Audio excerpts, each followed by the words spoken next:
If you want to play games, then play them to the end. I was in my garage working on my F-150's transmission when my phone buzzed on the workbench.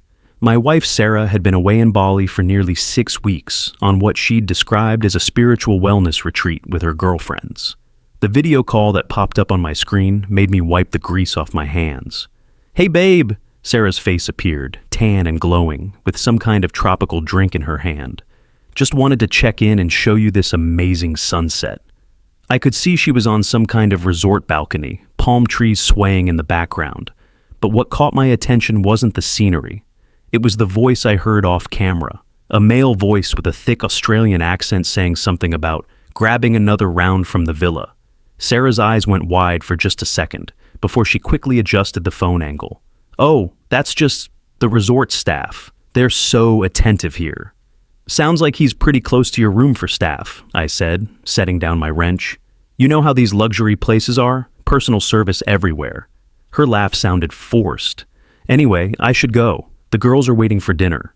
The call ended, and I stared at my phone for a long moment. Something felt fundamentally wrong. I'd been a construction project manager for 8 years, and you don't survive in that business without developing a sixth sense for when people are lying to your face. I pulled up Find My iPhone. We'd always shared locations for safety. The little dot showed Sarah at the Aita Resort in Bali. I Googled it quickly. Definitely not a spiritual retreat center. It was a luxury beach resort with private villas starting at $800 a night. That's when I remembered the email notification I'd gotten 3 days ago. I'd been dealing with a concrete pour that went sideways and hadn't checked my personal email carefully. I pulled it up now. "Thank you for your purchase. Couples traditional Balinese spa package, $450. Charged to our joint credit card, couples package, for a solo spiritual retreat with girlfriends." I walked back into the house and opened Sarah's laptop. She'd left herself logged into everything like always. Never was one for digital security. Her browser history told an interesting story. 4 months of research on Bali resorts, multiple searches for Liam Morrison mining engineer, and deep dives into his LinkedIn profile showing him working for Australian mining companies across Southeast Asia. Liam Morrison. I recognized that name from Sarah's college stories, her ex-boyfriend from her real estate program, the one who'd moved to Australia for some mining job and never looked back. According to his LinkedIn, he'd been working on projects in Indonesia for the past 2 years. I scrolled through her message history and found what I was looking for. 4 months of planning with someone listed as LM in her contacts. "Can't wait to finally see you in Bali. It's been way too long since college." I know. I've been planning this extended retreat for months now. Finally found the perfect excuse with this wellness story. "Your husband still doesn't know anything about us reconnecting?" Austin doesn't suspect a thing. He trusts me completely. Sometimes I think he's way too trusting for his own good. 6 weeks should give us plenty of time to figure out if what we had is worth pursuing. Exactly. I need to know if I'm settling for comfortable or if there's something better out there. I leaned back in my desk chair, feeling strangely calm. She'd been planning this reunion for months. The spontaneous wellness retreat story was carefully orchestrated fiction. She'd even researched which specific resort he'd be staying at and deliberately booked herself into a private villa at the same property for an extended spiritual journey. My phone buzzed with a text. "Hope you're not worrying about me, honey. You know how you tend to get anxious about things. I'm just catching up with an old friend who happened to be in the area. Nothing for you to stress yourself over. Trust me." I stared at the message. She was actually doubling down on the manipulation, painting me as the anxious, controlling husband, while she was living her best life with Liam in a private Balinese villa. The gaslighting was impressive in its audacity. But here's the thing she completely miscalculated. I wasn't the same man who used to apologize when she came home late without explanations. I wasn't the husband who believed every convenient excuse anymore. Something in me had fundamentally shifted over these 6 weeks of her absence. I walked to the kitchen, grabbed a cold beer from the fridge, and sat down at the table. For the first time in months, I felt completely calm. She wanted me to be a good little husband and not stress. Perfect. I was about to not stress so thoroughly that it would change everything about our relationship. I started typing a response, then deleted it. Then typed something else and deleted that too. No, this situation required more strategic thinking. She'd just inadvertently taught me a valuable lesson about modern marriage. When your spouse explicitly tells you to trust them, while they're obviously betraying that trust, maybe it's time to stop trusting the entire relationship. The game had officially begun, but she had absolutely no idea I was even playing yet. The next morning, I called Randy Palmer, my foreman, and told him I was taking a personal day. Randy and I had been working construction together for 6 years. He'd seen me handle everything from OSHA violations to contractor disputes. He knew when something was serious. "Everything okay, boss? Just need to handle some personal business that can't wait. Can you run the concrete inspection at the Morrison site? You got it, but if you need anything, and I mean anything, you call me. The crew's got your back." That's the thing about construction crews. We look out for each other, especially when family situations get complicated. I spent the morning going through everything systematically, like I was planning a major construction project. Sarah's browser history showed she'd been researching Bali resorts since January. She'd looked up Liam's LinkedIn profile dozens of times, tracking his project assignments across Southeast Asia. She'd even Googled reconnecting with an ex while married and long-distance affairs without getting caught. The planning had been extensive and methodical. She'd coordinated with her friend Amanda to establish the perfect cover story about spiritual growth and female bonding. She'd tracked her work schedule to ensure she could take 6 weeks off during a slow real estate period. She'd purchased new clothes and strategically charged them to our joint credit card under generic store names, so I wouldn't notice the unusual spending patterns. But the most damning evidence existed in her automatic photo backup folder. Pictures from just 2 weeks ago showed her at various Balinese restaurants and beaches, and in several background shots, I could clearly see a tall guy with sun-bleached hair, a deep tan, and mining company t-shirts sitting at her table or walking beside her on the beach. Around noon, my phone buzzed again. "Having such an incredible time here, Austin. You should really try to relax more instead of constantly working on those construction projects. Maybe when I get back, we can plan something spontaneous and exciting together. I'm learning so much about what I really want from life." The hypocrisy was absolutely stunning. She was suggesting I needed to learn how to relax while actively betraying our marriage for 6 weeks. But her condescending tone actually gave me an important idea about how to proceed strategically. I'd been thinking about this entire situation wrong. She wanted me to be passive and blindly trusting. She expected me to respond with either worry or jealousy, both of which would allow her to paint me as the controlling husband. But what if I gave her exactly what she'd explicitly asked for? What if I completely and totally relaxed about her extended adventure? That afternoon, I happened to run into Jessica Palmer from next door while checking the mail. We'd always maintained a friendly neighbor relationship over the past 3 years. She was an elementary school teacher, currently going through her own serious marital problems. Her husband, Kevin, had been treating her progressively worse, and she'd recently discovered he'd been having an affair with the school principal. "You look different today," she observed, studying my face carefully. "More peaceful, I think. Calmer than I've seen you in weeks. Just learned something pretty important about letting go," I told her honestly. "Sometimes when people show you who they truly are at their core, the best possible response is to simply believe them completely." Jessica nodded with clear understanding. "Kevin's been doing essentially the same thing to me for months now, making me feel absolutely crazy for questioning what are obviously lies. I'm completely exhausted from playing detective in my own marriage." We talked for maybe 15 or 20 minutes about marriage, trust, and personal boundaries. It was genuinely the most honest conversation I'd had in many months. Jessica was intelligent, straightforward, and refreshingly genuine compared to the constant mental games Sarah had been playing from the thousands of miles away. "You know what?" I said somewhat spontaneously. "I was planning to order pizza tonight and watch something completely mindless on Netflix. You're absolutely welcome to join me if you want some uncomplicated company for a change." She hesitated for just a moment, then smiled warmly. "That actually sounds absolutely perfect right now. Kevin's supposedly working late again tonight, preparing lesson plans. Would 7 o'clock work for you?" "Perfect. I'll handle the pizza order. You bring beer if you want some." After Jessica went back inside her house, I had another important realization about my situation. Sarah wanted me to relax and not worry about her activities in Bali with Liam. Absolutely fine. I was going to relax so thoroughly and completely that I'd have my own activities to not worry about. I spent the rest of the afternoon methodically researching divorce attorneys in our area and carefully organizing all our financial documents. If she could secretly plan something major for months, then so could I.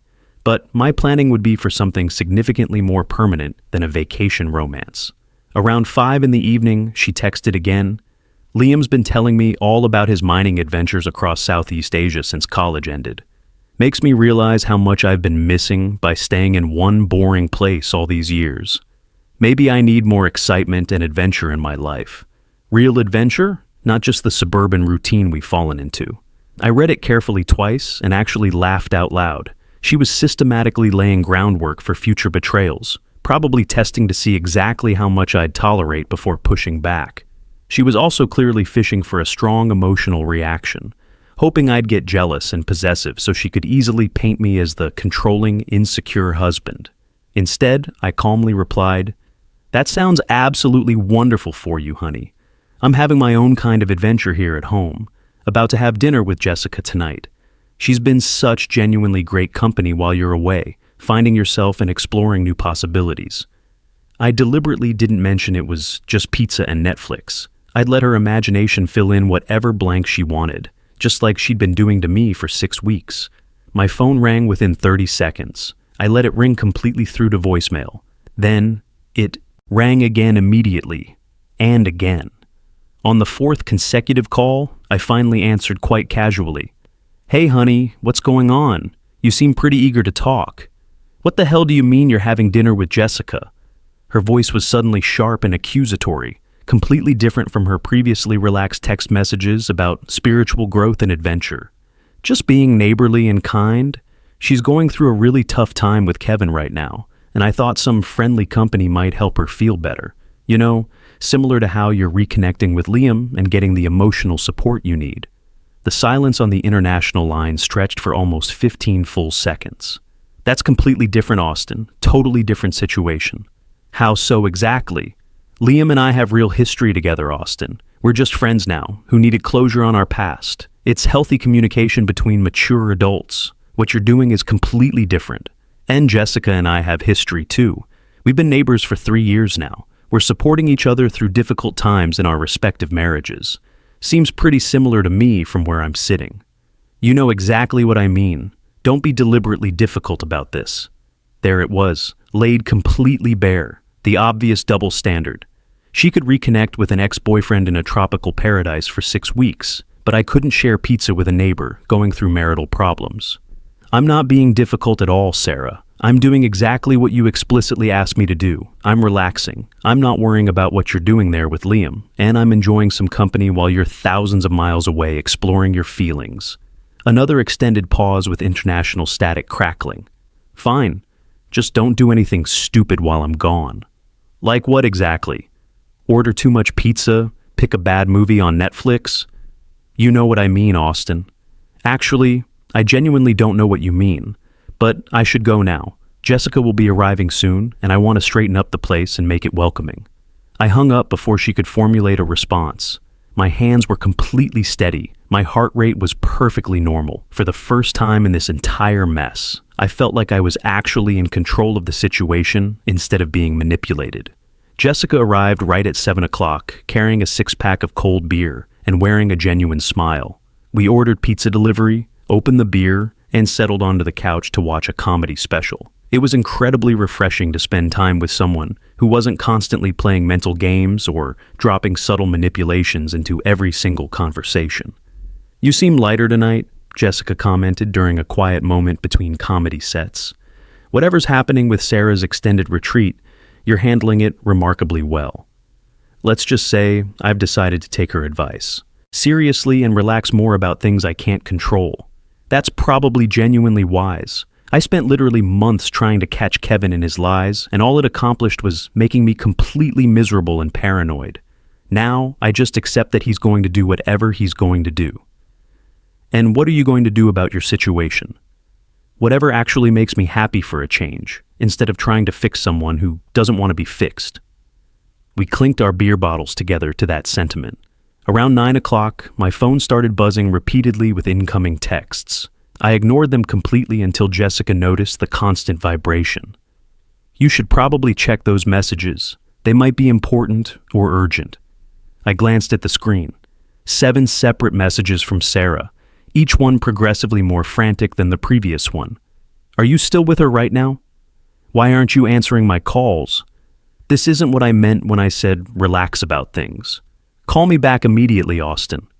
I'm seriously considering coming home early if this continues. We need to talk about boundaries and appropriate behavior. Answer your phone when I call you."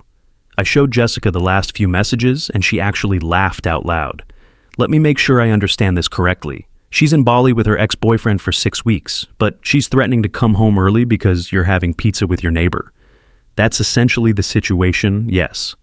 What are you planning to tell her?" I thought carefully for a moment, then typed out, "Having such a wonderful evening here. Jessica is amazing company and incredibly insightful about relationships. Thanks so much for encouraging me to relax and enjoy myself more. Hope you're having as much fun as I am right now." I quickly took a photo of our beer bottles and the TV screen in the background, making absolutely sure Jessica's hand was clearly visible holding her beer, but keeping everything completely innocent and appropriate. Nothing inappropriate whatsoever. Just enough visual evidence to show I was genuinely relaxed and enjoying myself with good company. I sent both the text message and the photo simultaneously. My phone rang literally immediately. "Let me guess," Jessica said with an amused grin. "She doesn't like the relaxed version of you very much." "Apparently not at all." I declined the call and switched my phone to complete silent mode, but Jessica was looking at me with something resembling genuine admiration. "You know what? I think I'm learning something valuable from watching you handle this situation with such calm confidence. Kevin's been making me feel absolutely crazy for months now, with his constant lies and manipulation. But you're showing me there's another way to respond to this kind of behavior." "What's that?" "Stop playing their game entirely. Just live your life authentically and let them deal with their own choices and consequences. Don't let their chaos control your peace of mind." We finished the comedy special and had comfortable conversation about everything and nothing. Jessica helped me clean up the pizza boxes and beer bottles, and as she was preparing to leave around 11 o'clock, she paused thoughtfully at the front door. "Thank you for tonight, Austin. I genuinely haven't felt this normal and peaceful in many months."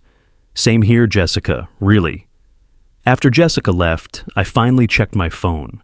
18 missed calls and 29 text messages. The emotional progression was absolutely fascinating from a psychological perspective. She'd gone from confident to concerned, to angry, to desperate in the span of just 3 hours. The last message, sent only 10 minutes ago, was perhaps the most telling. "Please call me back, Austin. I really need to explain about Liam and what's actually happening here. It's not what you think at all." I smiled slightly and set the phone aside. Tomorrow was definitely going to be interesting. I woke up the next morning to 43 missed calls and my phone nearly dead from constant buzzing all night long. The messages range from desperate pleas to angry accusations to threats about immediately flying home. I plugged in the phone, made fresh coffee, and read through them systematically while eating breakfast. The progression was genuinely fascinating from a psychological standpoint. She'd gone from trying to minimize her situation with Liam to demanding extremely detailed explanations about my evening with Jessica. The woman who had explicitly told me to relax and not worry was now sending messages every 15 minutes asking what I was doing. Around 8 in the morning, my phone rang with the international number from Bali. "I've been trying to reach you all night long, Austin. What the hell was last night about?" Her voice was strained and exhausted, like she hadn't slept much either. "Good morning to you too, Sarah. How's your spiritual retreat going?" "Don't play dumb with me. You know exactly what I'm talking about. That little performance you put on with Jessica last night." "Performance? We had pizza and watched comedy. You explicitly told me to relax and not stress, so I relaxed. I thought you'd be happy about that." "You know that's not what I meant at all, and you're being deliberately manipulative. Actually, I genuinely don't know what you meant. You're in Bali with Liam, having the time of your life, telling me not to worry and to trust you completely. So I'm simply extending you the exact same courtesy and trust." The silence stretched so long, I thought the international call had dropped. "It's not the same thing at all, Austin. Help me understand how it's different then. Liam and I are just working through old feelings maturely. We needed closure on our past so we can both move forward cleanly in our lives. It's healthy adult communication. And Jessica and I are neighbors, being supportive during difficult times in our respective marriages. Also, healthy adult communication. But you sent me that photo on purpose. You were deliberately trying to make me jealous and upset. I had to admire her audacity. She was actually accusing me of playing manipulative games while she was literally on a 6-week secret romantic getaway. I sent you a photo of beer bottles and a television screen. If that somehow made you jealous, maybe you should examine why that bothers you so much. Another long international pause. I want to come home early from my retreat. Why would you do that? You said you needed this extended time for personal growth and finding yourself. You should take all the time you genuinely need for that important process. I miss you, Austin. That's sweet to hear, but you also said you needed excitement and adventure in your life. Bali with Liam sounds pretty exciting and adventurous. Don't cut it short on my account. You're being deliberately cruel to me right now. I'm being supportive of your stated needs. I want you to have exactly what you asked for. Complete freedom to explore whatever makes you happy and fulfilled. The call ended abruptly. Either she hung up or the connection failed. I went to work and had genuinely one of my most productive days in months. Without the constant anxiety about Sarah's behavior and whereabouts, I could actually focus properly on managing the construction projects. During my lunch break, I called Tony Ricci, a divorce attorney who specialized in construction industry clients and had a solid reputation with the local union guys. We scheduled a consultation for the following afternoon. Jessica texted me around 2 o'clock. Kevin wants to have a serious talk tonight about our marriage.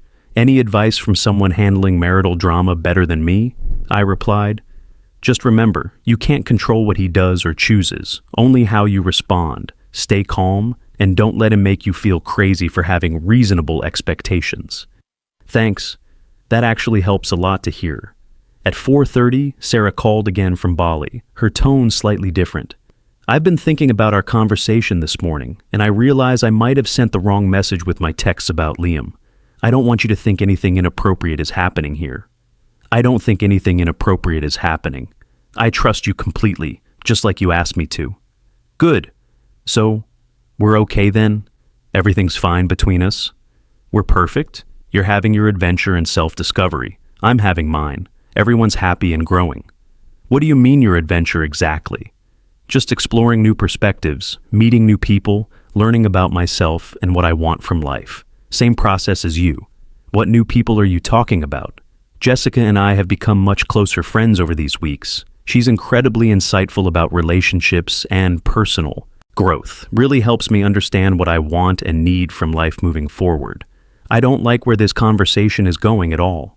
What is going? I'm just following your example, exploring meaningful connections that make me feel alive and excited about possibilities. It's not the same thing at all. Liam and I have deep history together. We're working through complex feelings maturely. You barely know Jessica. That's actually true. Jessica and I are building something completely new and fresh. No complicated baggage, no old drama or unresolved issues. Just two people discovering they have genuine compatibility and common values. It's incredibly refreshing. The silence was absolutely deafening. I'm booking a flight home tonight, Austin. That seems impulsive and unnecessary. You've only been gone 6 weeks of your planned 8-week spiritual journey. I need to come home immediately, if that's what you want. But I should mention I have plans tomorrow evening. Jessica and I are having dinner to discuss some important things Kevin said to her about their marriage. She really values my perspective and support. Cancel it immediately. I don't think that's fair to Jessica. She's going through a difficult time and could use the support, just like you needed support from Liam during your spiritual journey. That's completely different, and you know it. You keep repeating that phrase, but from where I'm sitting, it looks exactly the same. Two married people supporting each other through marital difficulties. Both situations involving close personal connections with someone of the opposite sex. Both happening while their spouses are dealing with other priorities. You're twisting this situation around to hurt me. I'm applying your logic consistently.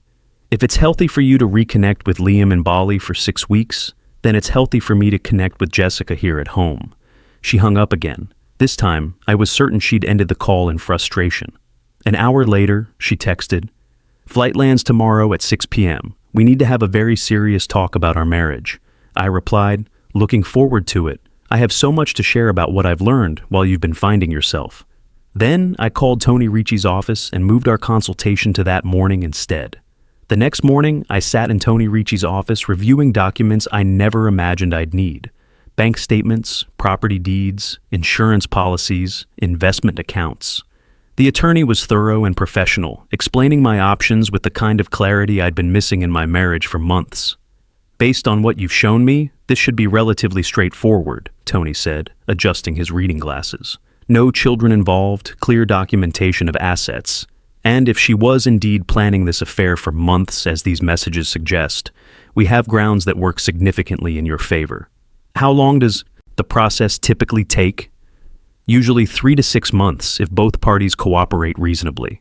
Longer if they decide to fight it aggressively." I signed the retainer agreement and left his office with a strange sense of relief. For the first time in months, I had a clear plan moving forward. At work, I wrapped up outstanding projects and organized my files systematically. If the next few weeks were going to be emotionally complicated, I wanted my professional life to be as smooth as possible. Randy and the crew could sense something major was happening, but gave me space to handle it. Around lunch, Jessica texted, "Kevin admitted to the affair last night. 6 months with the principal. Says he wants to work on our marriage now that everything's out in the open." I called her immediately. "How are you holding up with all that?" "Better than expected, actually. Watching how you've handled your situation this week gave me real perspective. I'm not devastated anymore. I'm just completely done with the lies." "What's your next move going to be?" "Meeting with an attorney this afternoon. Kevin can work on himself all he wants. I'm working on my exit strategy." "Good for you, Jessica. You deserve so much better than someone who lies to your face for months." At 3 o'clock, my phone buzzed. "Landed early, on my way home now. We really need to talk seriously." I replied, "See you soon. I have some important things to share with you too." I left work an hour early and stopped by the house to prepare. I gathered all the evidence Tony had suggested I compile, screenshots of her messages with Liam, browser history showing months of planning, credit card statements for new clothes and resort bookings, photos from her backup clearly showing Liam. I arranged everything neatly in a folder and placed it on the kitchen table next to the divorce papers Tony had prepared that morning. Then I sat down and waited. She walked in at exactly 5:47, deeply tanned and carrying expensive luggage I didn't recognize. Her eyes immediately went to the folder and papers on the table. "What's all this, Austin? Have a seat. You said we needed to talk seriously." She remained standing, arms crossed defensively. "I want to explain about Liam first, before you jump to any conclusions." "I'm listening." "It wasn't what you think happened. Yes, we planned to see each other, but it was purely for closure. We needed to discuss our past honestly so we could both move forward cleanly in our respective lives. In Bali, at the same luxury resort, for 6 weeks. The location doesn't matter. What matters is that nothing inappropriate happened between us. We're both married people who needed to resolve old feelings responsibly." I opened the folder and spread out the printed messages systematically. "These conversations suggest otherwise. Can't wait to finally see you. It's been way too long since college. I've been planning this for months. Your husband trusts me completely." Her face went pale as she recognized her own words printed out. "You went through my private messages after I explicitly told you to trust me? After you told me to be a good little husband about coincidentally running into your ex-boyfriend. Yes, I did some thorough investigating. Turns out my instincts were completely correct. Those messages are taken completely out of context." "Really? What's the proper context for, sometimes I think he's way too trusting for his own good?" She sat down heavily, finally understanding I had the complete picture of her deception. "It wasn't supposed to happen like this, Austin." "How was it supposed to happen? Were you planning to confess eventually, or just keep lying indefinitely?" "I don't know. I was genuinely confused about my feelings. When Liam reached out saying he'd be working in Bali, I thought maybe if we spent extended time together, I could figure out if what we had years ago was worth potentially throwing away my marriage for. The honesty was almost refreshing after weeks of manipulation." "And what did you figure out during your 6-week evaluation?" that I made a terrible mistake, that I love you and want to make our marriage work. Interesting timing. You figured that out right when you saw a photo of me having dinner with Jessica. That photo scared me. The thought of losing you made me realize what I was throwing away. But then she paused, looking uncomfortable and slightly sick. Austin, there's something else I need to tell you about Bali, something important. I'm listening. I think I might be pregnant. I stared at her for a long moment, feeling absolutely nothing. Then I reached for my phone and opened the calculator app. 6 weeks in Bali, I said calmly. If you're pregnant now, conception would have been right around the time you arrived there. Her face went completely white. It's yours, Austin. It has to be yours. Does it? Because according to these messages, you and Liam were planning to figure out if what you had was worth pursuing. And now you come back pregnant from your 6-week romantic getaway. You can't seriously think? I'm thinking very clearly for the first time in months. I picked up the divorce papers. These include a demand for immediate paternity testing. My attorney was very thorough. Austin, please. You told me to relax about your betrayal, so I'm relaxing. I'm relaxing about our marriage, about potential fatherhood, about everything. You've set me completely free. I stood up and handed her the papers. You have 30 days to respond. Tony Ricci's contact information is on the cover letter. And Sarah, thanks for teaching me exactly what I'm not willing to tolerate anymore. 6 months later, I was signing the final divorce papers in Tony's office. The paternity test had confirmed what we both suspected. The baby wasn't mine. Sarah had moved back to Australia with Liam temporarily, making everything simpler. That's it, Tony said. You're officially divorced and legally protected from any future claims. I walked out into a crisp autumn afternoon, feeling lighter than I had in years. Jessica and I had been taking things slowly, but there was definitely something real growing between us. She'd finalized her own divorce last month. My phone buzzed with a text from her. How did the final signing go? I replied, officially a free man, dinner tonight to celebrate. Absolutely, somewhere nice, we've earned it. As I drove home to my house, which was smaller but entirely mine, I thought about that video call from Bali that started everything. Sarah had told me to be a good little husband and relax about her obvious betrayal. It had become the best advice I'd ever received. I'd relaxed completely, my grip on a marriage that was making me miserable, my fear of being alone, my willingness to accept disrespect. In that relaxation, I'd found something infinitely better, a peaceful home, a clear conscience, and a relationship with someone who actually valued honesty. Sometimes the best response to someone telling you to relax about their betrayal is to relax about the entire relationship. I was finally completely relaxed.